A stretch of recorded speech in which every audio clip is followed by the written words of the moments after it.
Super power और deputy super power की जंग में सीक्रेट सुपर पावर का होता है। इन दिनों तीसरे विश्व युद्ध की जो आहट सुनाई दे रही है उसके तीन बड़े प्लेयर यही हैं। माना जाता है कि अगर रूस और चीन खुलकर साथ आ गए तो विश्व गुरु अमेरिका का खेल खराब हो सकता है, और अब ऐसा दिखने भी लगा है। समंदर में अपनी ताकत बढ़ाने के लिए जिनपिंग और पुतिन ने गुप्त रूप से हाथ मिला लिया है। इस खबर की भनक मिलते ही ट्रंप के खेमे में हड़कंप मच गया है। कहा जा रहा है कि रूस और चीन के इस गेम का टारगेट है ब्लू बैटल ग्राउंड में अमेरिका को शिकस्त देना।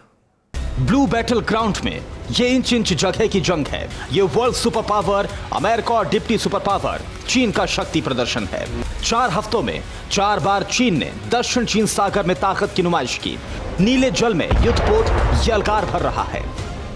आसमान में मिसाइलें गरज रही हैं और समंदर किनारे तोप के गोले बरस रहे हैं।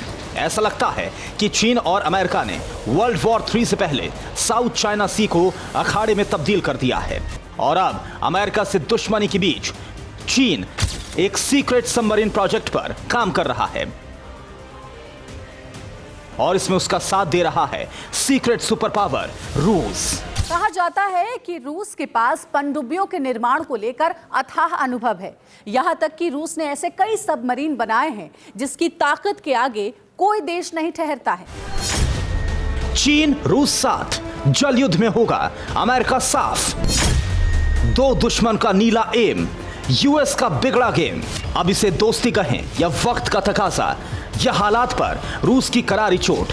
दक्षिण चीन सागर में अमेरिका के खिलाफ ड्रैगन की यलगार से जहां पूरा विश्व हलकान है, वहीं रशिया चाइना की पीठ पर हाथ रखे खड़ा है, जिसका प्रमाण यहां है। अमेरिका से बढ़ते तनाव के बीच चीन और रूस अपनी तटीय सुरक्षा को मजबूत करने की कवायद में जुटे हैं। खबर है कि सीक्रेट सबमरीन प्रोजेक्ट के तहत दोनों मुल्क नेक्स्ट जनरेशन की डीजल इलेक्ट्रिक परमाणु पनडुब्बी बनाएंगे, जिसकी क्षमता तटीय इलाकों में ज्यादा होती है और इनका परिचालन खर्च भी कम होता है। रूस की सरकारी मीडिया रिपोर्ट की माने तो उसमें कहा गया है कि नई पनडुब्बी निर्माण में रूस और चीन उसके डिजाइन में एक साथ मिलकर के सहयोग कर रहे हैं। तो वहीं रूस की तरफ से federal service for military technical corporation हिस्सा ले रही है। ऐसा पहली बार नहीं है कि रूस चीन की पनडुब्बी शक्ति को और मजबूत कर रहा है। शीत युद्ध के दौरान रूस ने चीन को गोल्फ क्लास बैलिस्टिक मिसाइल पनडुब्बी और रोमियो क्लास पनडुब्बी टेक्नोलॉजी दी थी। इसकी बदौलत चीन ने अपने पनडुब्बी निर्माण उद्योग को विकसित किया। हाल ही में रूस ने चीन को kilo class diesel electric attack पनडुब्बियों की आपूर्ति की। समय के साथ चीन ने अपनी पनडुब्बी निर्माण की क्षमताओं को बढ़ाया और वो आज किसी भी क्लास की पनडुब्बी को खुद विकसित करने की हैसियत रखता है।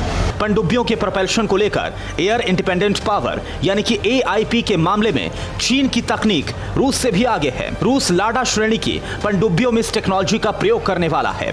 मतलब डिजाइन के मामले में रूस आगे है तो टेक्नोलॉजी के मामले में चीन, भले ही ये चोरी की क्यों ना हो, लेकिन आज उसने अपनी ताकत वर्ल्ड क्लास बना ली है।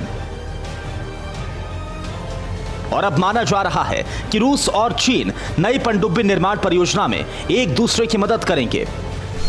रूस जहां चीन की पनडुब्बियों में फिट होने वाले हथियार और सोनार सिस्टम देगा, वहीं चीन अपनी एयर इंडिपेंडेंट पावर तकनीक और लिथियम आयन की बैटरी प्रदान करेगा।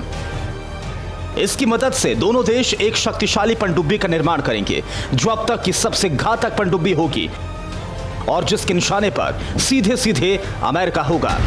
TV9 भारतवर्ष। परवाह देश की, सोमवार से शुक्रवार रात 10 बजे TV9 भारतवर्ष पर।